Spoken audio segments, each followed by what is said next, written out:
Welcome, everyone. I am Jeff Lewis. And I'm Tim Kowal. Both Jeff and I are certified appellate specialists, and as uncertified podcast hosts, we try to bring our listeners of trial and appellate attorneys some news and cases and insights they can use in their practice. As always, we appreciate it if you recommend the podcast to a colleague, if you find it useful, that is. And we want to thank Casetext, our sponsor for the podcast. Casetext is a legal technology company that has developed AI-backed tools to help lawyers practice more efficiently since 2013. Casetext is relied on by 10,000 firms nationwide, from solo practitioners to AmLaw 200 firms and in-house legal departments. In March 2023, Casetext launched CoCounsel, the world's first AI legal assistant. CoCounsel produces results lawyers can rely on for professional use, all while maintaining security and privacy. Listeners of our podcast enjoy a special discount on Casetext basic research at casetext.com/CALP. That's casetext.com/CALP. All right, well, Jeff, let's catch up on some recent cases and news, shall we? We've got a few cases and news tidbits about some changes to court procedures and practices, a coming 5 p.m. filing deadline. We'll talk about that a little bit. But first, let's talk about some cases involving some waiver and forfeiture issues. And Jeff, you've got an interesting SLAPP case involving a high-profile politician. But let's start off, Jeff, with your case that you wanted to discuss, Perry versus Kia Motors. Right. This first case was handled by friends of and past guests of our show, Jimmy Azadian and Corey Webster, in a published decision from this month. We're recording in May, from the 4th Appellate District, Division 3, Perry v. Kia Motors. There was a new rule of forfeiture I had not come across before, and that's why I flagged this opinion for discussion. I've heard of forfeiture due to failure to raise an issue in an opening brief, and I've heard of forfeiture due to citations to the record. But Tim, have you ever heard of forfeiture due to misrepresentations to the court? No, I can't say that I have. It sounds almost like an issue sanction or a form of disentitlement. Yeah, that's exactly right. And by the way, it's never a good sign when a court of appeal is citing to the rules regarding an attorney's ethical duties of candor to the tribunal. From the decision, it says, so Perry's counsel not only misrepresented the record, but ironically concealed the comments that would have shown their claims to be false. An attorney is an officer of the court and owes the court a duty of candor. Perry's counsel failed to fulfill that duty here, and as a result, we deem the jury instruction issue forfeited. I found that interesting. Never a good idea to misrepresent things or conceal things to the court of appeal, but in addition to tarnishing your personal reputation, it doesn't serve your client well. No, certainly not. Now, the way I understand the basic procedural setup in this case is that there was an objection that this was a jury trial, and the plaintiff, I believe, made an objection that after the jury was sent to deliberate, that the jury room was too small, and the plaintiff made an objection and made the pitch to the trial judge that the jury should be allowed to use the entire courtroom for fear that the small room would cause the jurors to fear for COVID, and they might cut their deliberations short and give short shrift to their duties. But then this issue was not properly raised on the record. Actually, there's two big issues in the case: jury instructions and the deliberation room. And the jury instruction issue is where appellate counsel, not our friends, but the folks on the other side, had said one thing in the opening brief that was contradicted by the actual facts below. And that's where the jury instructional issue was deemed forfeited. And then later, there was an issue about whether or not counsel had lodged an objection to the deliberation room, whether the size of the room was big enough in light of COVID, et cetera. I guess the jurors only deliberated for an hour, and the lawyers extrapolated from that 1 hour of deliberation that it must be because they were uncomfortable in the room. And apparently the request never made it into the record on appeal, and that was fatal to the argument. Yeah, I understand there were contradictory declarations. There was a declaration submitted by plaintiff's counsel saying that this issue was raised, and then a counter declaration by defense counsel saying no, that didn't happen. And apparently that was not resolved. declarations are not a substitute for an oral record. You can have a Yep. reporter's transcript reflect what happened on the record. You could have a settled statement. So that would probably be the best play for the plaintiff if that colloquy really did happen. Perhaps it didn't, and at least that's what the Court of Appeal presumed here, is that if it's not in the record, it didn't happen. We have to indulge all inferences that would support the judgment. We're not going to go out of our way to presume that something not reflected in the record that would possibly overturn the judgment did happen. Yep. And congratulations to Jimmy and Corey for this great result. Corey's going to be coming back on the program, I think, in a future episode. I want to chat with him and see. I'm curious if they were embedded counsel during this trial. Be curious to see what it was like to be embedded counsel during a COVID trial. That's right. All right. Well, and Jeff, before we get to your interesting SLAPP case involving Maxine Waters, here's another case involving a forfeiture issue. But this one appears to be a more innocent version of a forfeiture, and it's actually pretty hyper technical, which makes the result a little bit surprising, at least to me. Jeff, you tell me if you find the result surprising. What happened at the end of the trial in Ivy versus AstraZeneca Pharmaceuticals, there were two surprise post-trial moves, possibly driven by embedded appellate counsel. Plaintiff first lost her case, but then won it back. What happened here is the employee won her whistleblower claim after a jury trial, but then defendant AstraZeneca moved for judgment as a matter of law and won that motion for judgment as a matter of law. The grounds for the JMOL is that the employee failed to prove a sufficient factual nexus to Oregon to establish a claim under the Oregon state's whistleblower statute.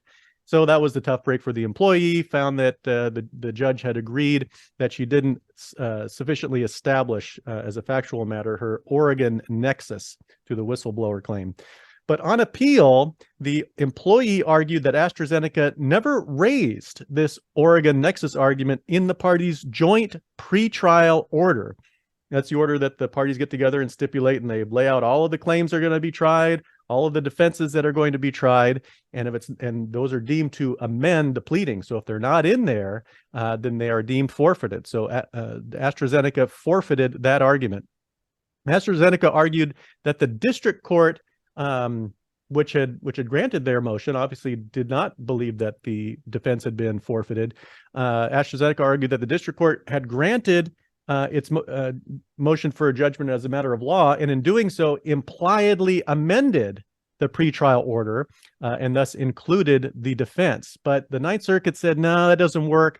The district court, while it did have the discretion to amend the joint pretrial order, it would have needed to do that explicitly and give the plaintiff an opportunity to respond to this belatedly asserted defense, and that didn't happen here. But this was only a majority panel that agreed with the plaintiff against AstraZeneca. Judge Bumatay filed a dissenting opinion, which noted that while AstraZeneca did not explicitly identify this Oregon nexus defense, AstraZeneca did assert a failure to state a claim defense and pleaded that the employee was not entitled to any relief under the Oregon whistleblower statute. So the district court concluded that the lack of explicit mention of that defense didn't prejudice the employee. That's what Judge Bumatay seized on, is that, I get that the majority has said that you have to give the plaintiff an opportunity to avoid prejudice, but there doesn't seem to be any prejudice on the record here. There wasn't any, for example, the plaintiff didn't indicate that, oh, well, if I had known about this defense in the joint pretrial order, I would have offered this evidence and this witness. That didn't happen here. So there was no prejudice, even if there was a waiver or forfeiture. So Judge Bumatay wonders, I'm not sure I understand why the El Hakim case, which contains a provision that a defense is preserved if the pretrial order makes any reference to it, which at least it did impliedly here. Judge Bumatay wonders why that case doesn't apply here. So, Jeff, what do you think? I thought this was a little bit surprising because it seemed a bit hyper-technical, the fact that the defense wasn't included explicitly, but it was included at least tangentially in the joint pretrial order, and it didn't seem to the record didn't seem to reflect a good claim of prejudice to the plaintiff by as a result of not having included the defense explicitly in that joint pretrial order. What do you think? Hyper-technical or a right result? Right result. You know, the purpose of pleadings is to put parties on notice of what's going to be litigated. And the purpose of the pretrial order is to put the lawyers on notice of, you know, what the boundaries of the trial is going to be. And an affirmative defense of you haven't stated a cause of action doesn't put you on notice of anything. It puts you on notice that the defendant doesn't think you can make all the elements of your claim, which every defendant in every case argues. So I think it's the right result here. One other thing I thought was a little bit strange about this is that this Oregon nexus claim, I don't know that that's an affirmative defense. That seemed to just be, plaintiff, you have to, if you're asserting this claim, you have to establish, this is part of the plaintiff's burden in establishing it by not, you know, Jeff, I don't know if this is true for you, but I always see in affirmative defenses, is failure to state a claim really an affirmative defense? That seems like right. That's not there's not a burden of proof on that. That's just that it's a claim is properly stated or it's not. I don't know if that's an affirmative defense or that you waive it by not including that as an affirmative defense in your answer. That's just another thing that popped up here. Yeah, I think this was a little hyper-technical in my view, but I just don't think it's. I think it's probably atypical, but I understand the result. Yeah. All right, Jeff, let's get on to your Maxine Waters case. All right. Yeah. So this is a case, you know, I file a lot of anti-SLAPP motions. So I'm typically the moving party. This case we're about to talk about is probably going to be cited by a number of plaintiffs opposing an anti-SLAPP motion. So if you're my opposing counsel, go ahead and skip over this discussion for about 4 or 5 minutes. So let me do the setup for you. This case answers the interesting question if in a context of a political campaign, whether a defendant's failure to investigate a factual assertion can, in the context of an anti-SLAPP motion, demonstrate a defendant's actual malice. We're dealing here with public figures, New York Times actual malice, and how at the anti-SLAPP stage, without the benefit of discovery, a plaintiff can squeak by an anti-SLAPP motion with a showing that the defendant knew what they were saying was false or at least acted with indifference. So the statements were made by Congresswoman Maxine Waters about Collins, a person running against Waters in the November 2020 election. And Maxine Waters said Collins was dishonorably discharged from the military. And Collins sued Waters for defamation. And in the ensuing anti-SLAPP motion by Waters, the issue of actual malice arose because Waters is a public figure. And Collins argued that he showed Waters a document that, if genuine, would have shown, oh, pardon me, I misstated that. Actually, Collins was the public figure because he was the plaintiff and he was running for a public office. Sure, so yeah, they would both be. They're both running for a high elected office.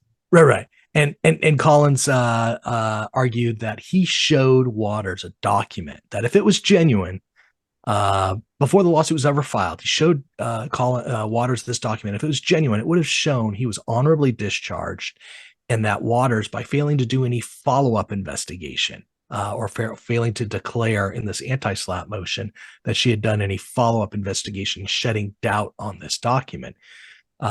That just showing Waters this document, showing his honorable discharge in the absence of any evidence of any investigation by Waters, was enough to demonstrate actual malice. Because at the anti-SLAPP stage, you have to believe all the plaintiff's evidence, unless, when you look at the defendant's evidence, it establishes a defense as a matter of law, like statute of limitations or absolute privileges. So this case is a really helpful case for plaintiffs seeking to squeak by and establish actual malice at the anti-SLAPP stage. And I hope my opponents are not listening to this podcast. Now, there are a couple of interesting things about this case. One was that, you mentioned that that Collins was honorably discharged. I may be wrong about this. I read Professor Sean Nelson's write-up on this case, and he had mentioned that, while Maxine Waters was incorrect in stating that he was dishonorably discharged. He wasn't exactly honorably discharged. He did have a lot of marks against him, and having known about those marks against him while in the military, a person not in the know might misstep and say that he was dishonorably discharged. He wasn't dishonorably discharged. He didn't exactly come out squeaky clean either. He fell somewhere in that middle ground. And so when Collins came out with that, whatever that document was, saying, "See, look, I came out with a relatively clean bill of health. I was not dishonorably discharged." For one thing, he wasn't exactly squeaky clean, and for another thing, that document was not necessarily publicly available. It's not available to the general public. He had to, have access or show his identification or have some sort of military clearance to have gotten that information. So how could Maxine Waters have gotten that information that showed that her statement was incorrect? Yeah, well, look, at the time of trial in this matter, there are a number of factors weighing in Maxine Waters' favor on this issue. Let me just say, there was a box checked on this form that said reason for separation, quote, misconduct, parens, serious offense, close parens, close quote. So, and there was some case involving a lawsuit by Collins having nothing to do with Waters, where in the narrative, a court had written in that Collins had been dishonorably discharged.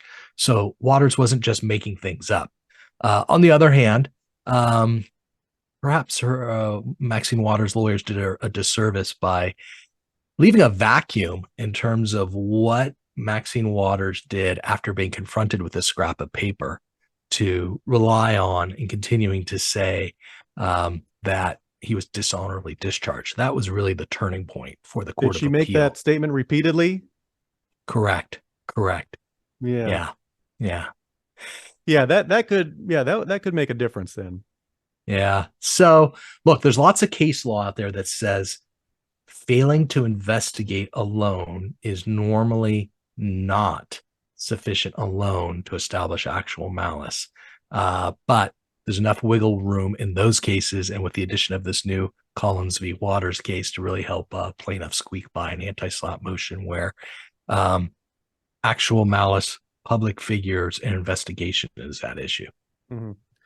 Interesting case. So that one is back in the Superior Court. We'll see what happens there, if it's going to go all the way to trial or if they're going to reach a settlement. All right. Let's get back to an issue concerning record defects. There was a recent case where the lack of record led to an affirmance, but which is not unsurprising. But the surprising part was that the affirmance was by a memorandum decision, and which leads to the suggestion that we'll get to, is that if you see a record defect, if you're the respondent in an appeal, in a California appeal, and you see record defects committed by the appellant, think about asking the Court of Appeal to dispose of the case by a memorandum decision. So here's what that means. So most appellate opinions in California include a full summary of the facts and a full statement of the procedural history. This is consistent with the constitutional entitlement to a reasoned opinion. But sometimes the Court of Appeal can issue a mere memorandum opinion, a much more abbreviated statement of the disposition of the court. A memorandum opinion can be appropriate when the result is compelled by authority on which there's no real question.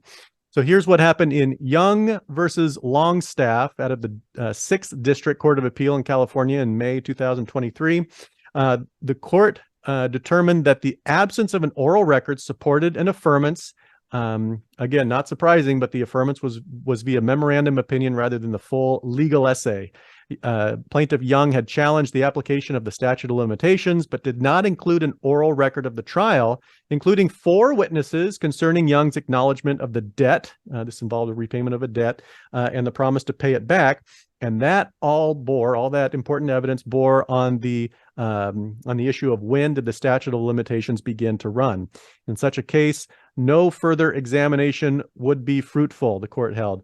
As People versus Garcia recognized, the individually prepared legal essay, referring to the long, full reasoned opinion issued by Court of Appeals, the individually prepared legal essay, the product of countless hours of precious judicial time, is an impossible procedure for for handling today's monstrous caseload. And in the majority of appeals, it serves no useful social purpose. So the takeaway from this case, Jeff, is that if you're the respondent and you see that the appellant has failed to supply an adequate oral record, in addition to pointing it out and explaining why the Court of Appeals should just affirm on the basis of those record defects, you might also suggest that the court affirm by a memorandum opinion and cite to the California Standards of Judicial Administration, Title 8, Standard 8.1, and People versus Garcia, 2002 case. We'll cite those in the show notes. So would that be like a motion by a respondent for summary disposition, or would that be a separate section in your respondent's brief when you're asking the court to resolve this by memorandum opinion? I would think that I would probably just put it as a separate section in my respondent's brief. Interesting. I haven't seen a motion for that. It wouldn't be, I guess you could separately file a motion to dismiss on that basis. Maybe this memorandum opinion is kind of a middle ground between it's not as it's not as strident as a dismissal, as a frivolous appeal, but the court might take the bait and say, look, if we can get out of having to write up the full legal essay and just dispose of this by a memorandum decision, maybe they'll take that bait. All right, next case. This is about an order. This is about the issue of when the 60-day deadline runs to file the notice of appeal. We talk about this every now and then, Jeff, because this issue comes up quite a bit. Everyone knows that the time to file an appeal is 60 days, but sometimes it's very tricky to know when that 60 days begins to run, or even whether that shortened 60-day deadline applies, because otherwise the deadline is 180 days.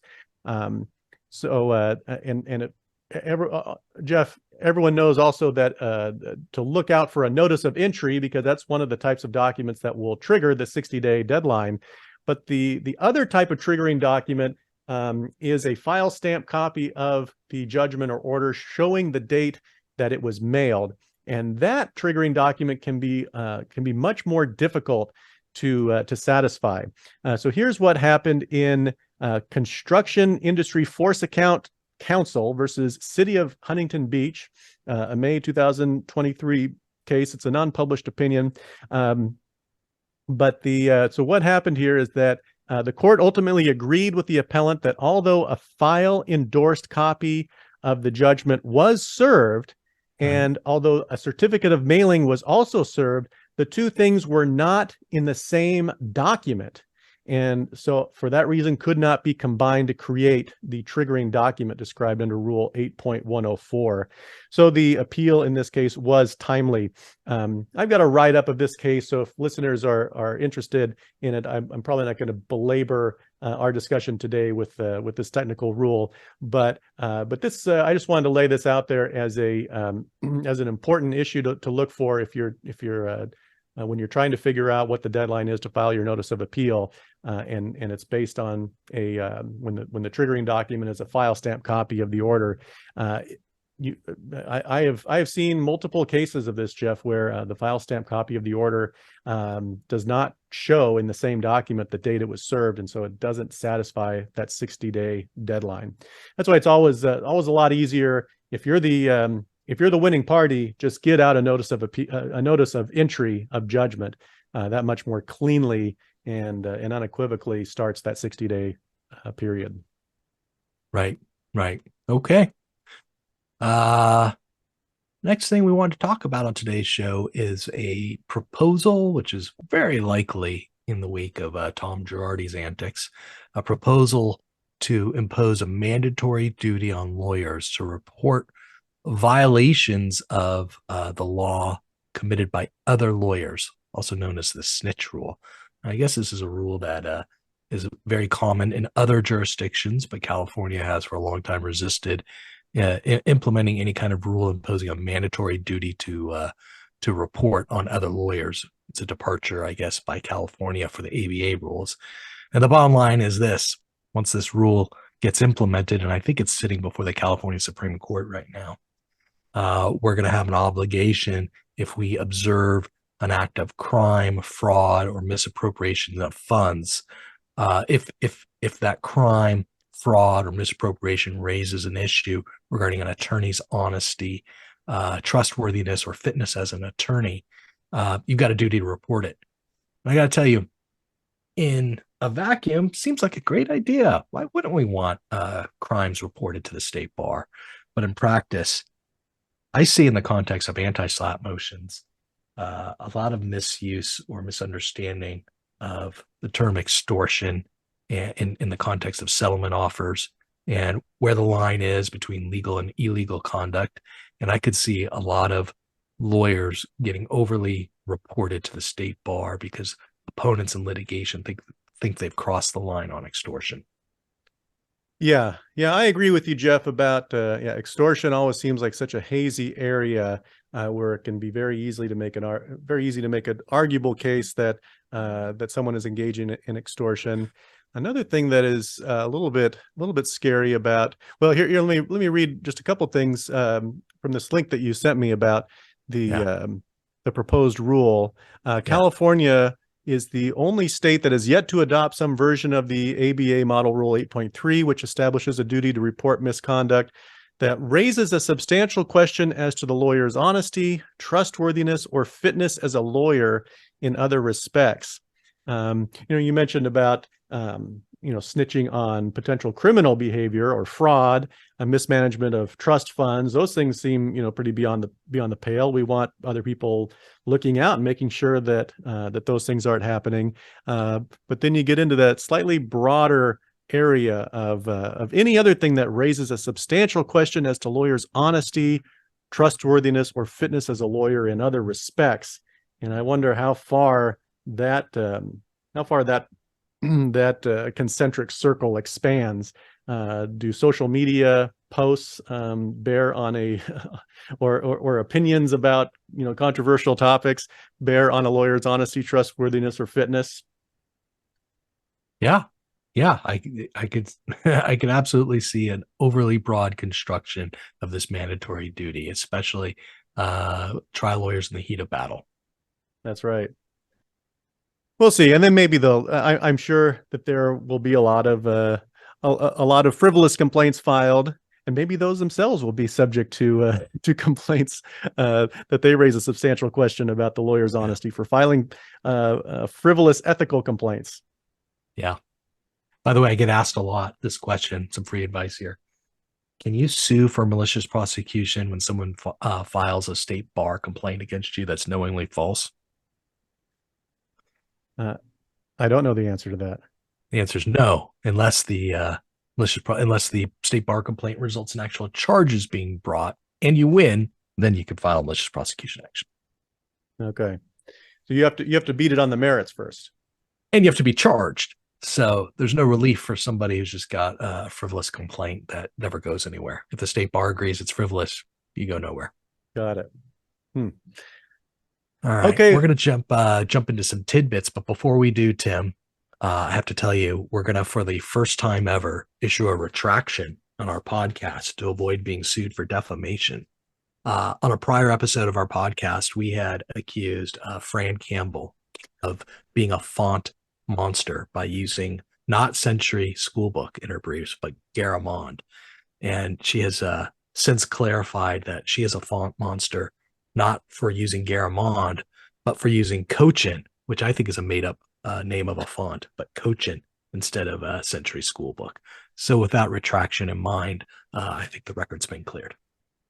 Record's been clear. And we reserve our right to make further retractions to the extent that Cochin may prove to be an actual font.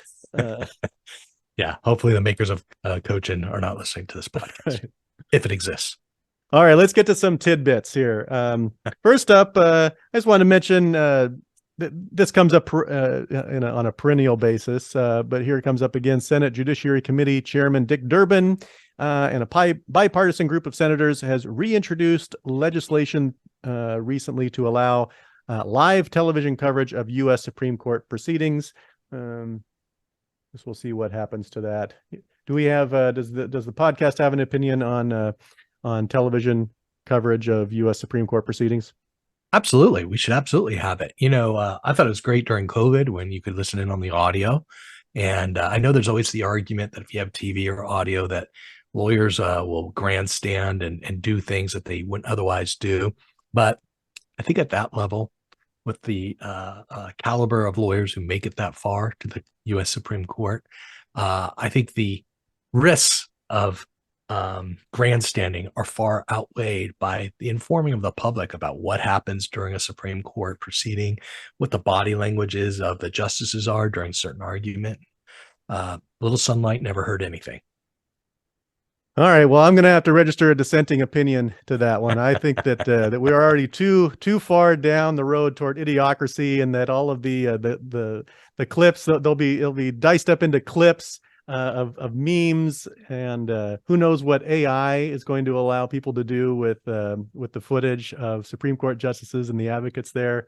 Yeah, I've. So what about audio? Are you against audio too? We already have audio, don't we? Well, it started during COVID that they allowed audio, and they haven't scaled it back. But would you be in favor of them rolling back to pre-COVID times and not allowing releasing audio? In terms of live, they've had audio released after the fact, but live audio. Yeah, that's right. That I hadn't thought about that, but no, it's been out and around. That no one asked me about it before they rolled it out, but now that it's been there, I'll go with the status quo. Okay. All right. Okay. Next tidbit. 80%. Speaking of the U.S. Supreme Court oral arguments, 80% of Supreme Court arguments went over their allotted time this term for an average of nearly 30 additional minutes. Over the time, additional 30 minutes additional. That's like all the time we get here in California Court of Appeal. This is time they get in addition to. I was surprised by that. Yeah. Yeah. I mean, did they do that bad a job on the briefs, Jeff? Right. That's Rylersdan's quip about minutes. My request is always, whether I'm the appellant or the respondent, I always request 9 minutes. If you can't get it done in 9 minutes, your briefs are really bad. 9 minutes. That's the Price is Right tactic. To all the people who have requested 10 minutes, you get to go That's before right. them. Yeah, that's right. All right. I got another tidbit I want to share here. Tim, I want you to imagine you're in a New York market. You're hungry. Your kids are hungry. You're going down the aisle looking for something to eat, and you spot on the side of the aisle a package of 5 cheese ravioli. The package says 5 cheese ravioli, no hyphen. And there's a picture. And on the picture, there are 5 pieces of ravioli. And you get home and you open it up for you and your wife and your children. Turns out there's only 4 pieces of ravioli in there. And when you read the ingredients list, you can identify not 5, but only 4 distinct cheeses used in the ingredients. Is your first response to file a lawsuit for false advertising? No, I abide by the maxim, don't make a federal case out of it. Well, I can say that in this case, no one made a federal case out of it, but they did make a state case out of it. Earlier this month, a fellow by the name of Arnold Wachtel sued Otto Manelli Brothers, which I guess is a famous brand in New York, famous deli or something, for false advertising because if only there had been a hyphen between the 5 and the cheese, perhaps he would have been on notice that there weren't actually 5 raviolis. And if only he understood and read the ingredients list a little more thoroughly, there was a 5th cheese listed, but it totally destroyed his willpower when it came to selecting the right product to feed himself. And he sued for $50,000 in damages as a result of a violation of the New York laws regarding labeling food products. Okay. Did it play into his argument that that ravioli was not plural on the package? Yeah. Nobody's asked him that. I'm sure it'll come up in depositions. Maybe he thought ravioli in Italian is it I think they still use the plural S, don't they? Or is it? Yeah.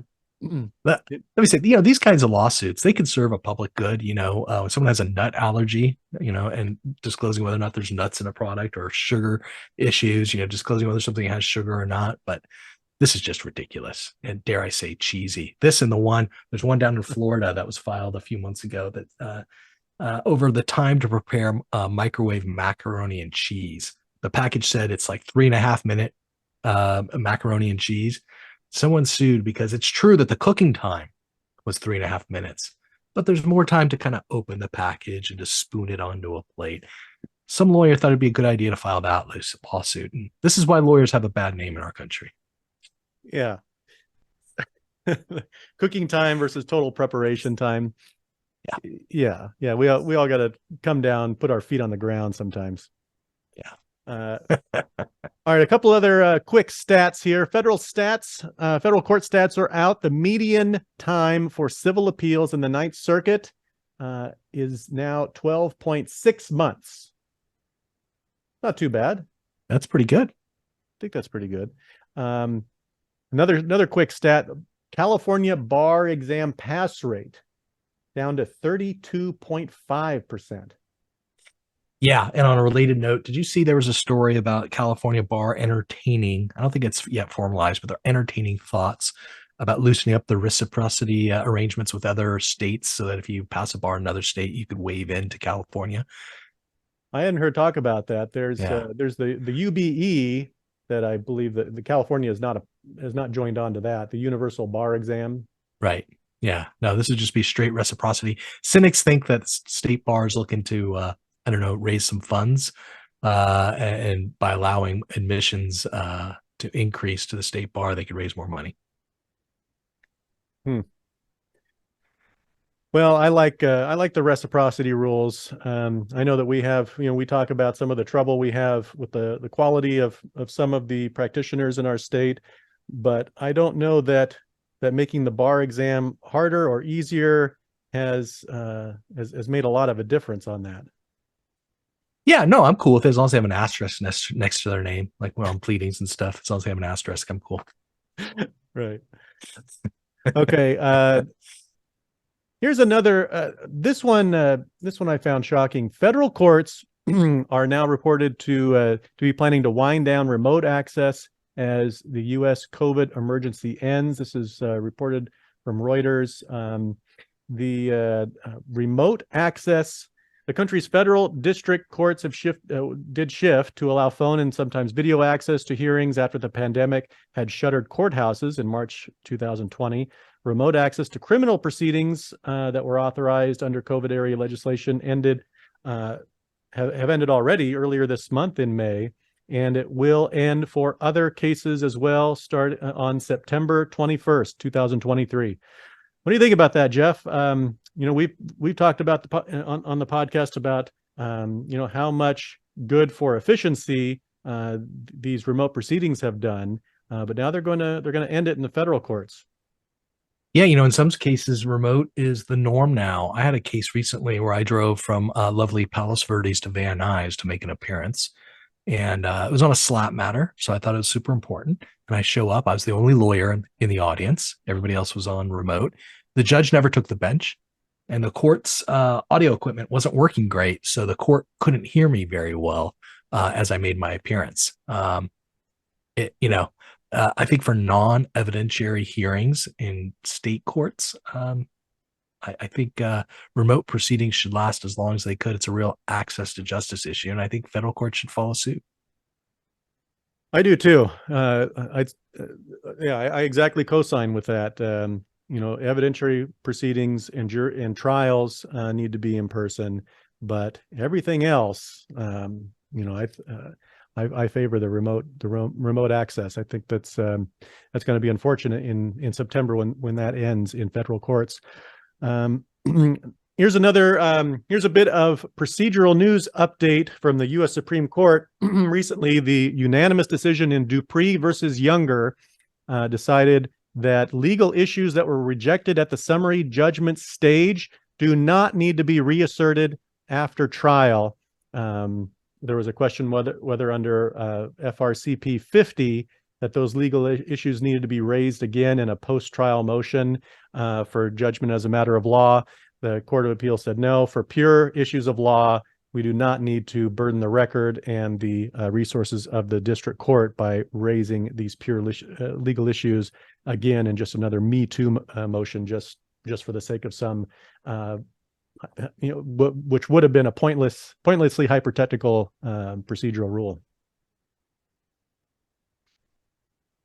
Okay, and then the other bit of news that, and we're going to talk about this more when we have Ben Schatz on the podcast in a couple of weeks, but just as a preview, the Third Circuit Court of Appeals has changed its filing rules so that we've all become accustomed to being able to file our motions and other filings by 11:59 p.m. on the due date of the filing.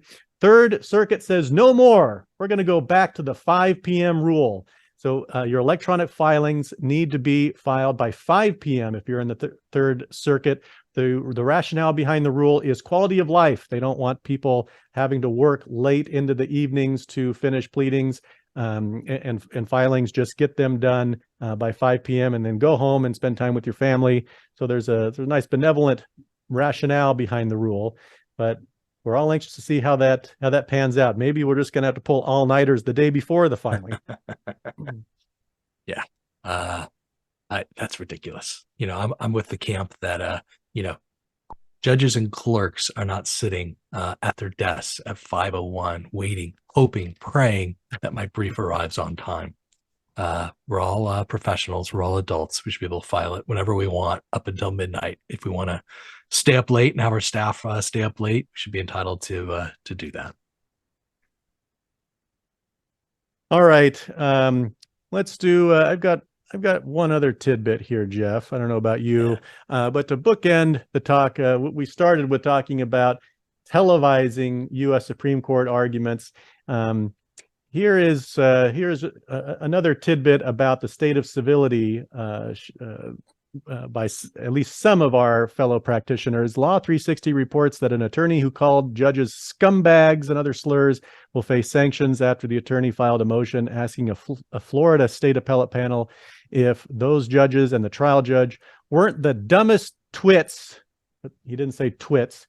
It was another word, to adorn a bench, or just dumb scumbags. The panel on Wednesday asked the attorney to explain why he shouldn't be sanctioned for violating court rules. Jeff, I don't know. I mean, are people just after the headlines, or are they just after the release that you get when you put an insult to somebody like you do on social media? Is oral argument, especially when it's in front of a huge audience, going to be just another way for people to vent? I'm just guessing this is an isolated case where a lawyer maybe wasn't fully on his meds, or perhaps was overcome with emotion and had nothing to do with TV, audio, or an audience. It's more about that individual attorney's emotional state of mind. Yeah, this one's a little over the top. But then the story goes on, or another Law 360 story goes on, talking about the use of hot mess by practitioners, even judges. Let's see, this was an attorney was excoriated on Twitter for calling U.S. Solicitor General Prelogar's work a hot mess in a brief filed in the U.S. Supreme Court. But Law 360 notes that the language and tone in the brief do have precedent, and that the specific phrase hot mess has shown up in multiple times in federal courts and even used by judges themselves. I don't know if I rate hot mess, as a supreme expletive type of insult, but it is a little bit colloquial and childish. Well, yeah, look, it's not a phrase I would ever use in briefing or an oral argument, but I've seen it. I've got a case right now against a J6 defendant, a civil case by the name of Gina Bisignano, and she was a witness in a criminal prosecution back east, and Judge Amy Berman Jackson referred to Bisignano's testimony referred to Bisignano as being a hot mess on the stand, and said she was one of the worst witnesses she'd ever seen in her career as a judge. And it's a descriptive term, and kind of like your views on cleaned up. Maybe judges have a little more license to use that phrase than lawyers do. Yeah.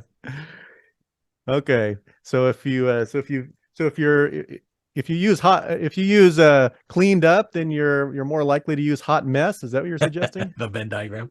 No, I'm just saying judges. Look, judges. I think judges can get away with using colloquialisms a little more than lawyers do. True. All right, Jeff. That's it for me. Do you got any more?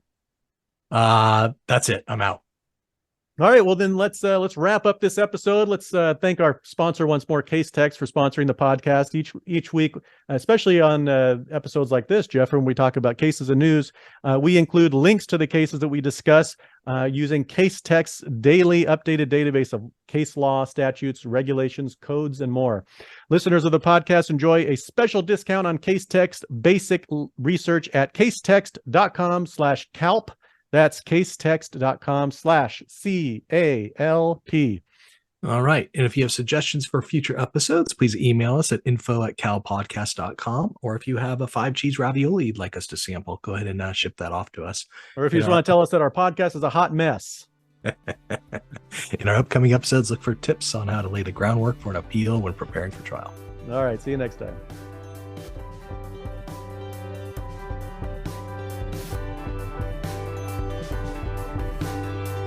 You have just listened to the California Appellate Podcast, a discussion of timely trial tips and the latest cases and news coming from the California Court of Appeal and the California Supreme Court. For more information about the cases discussed in today's episode, our hosts, and other episodes, visit the California Appellate Law Podcast website at calpodcast.com. That's calpodcast.com. Thanks to Jonathan Caro for our intro music. Thank you for listening, and please join us again.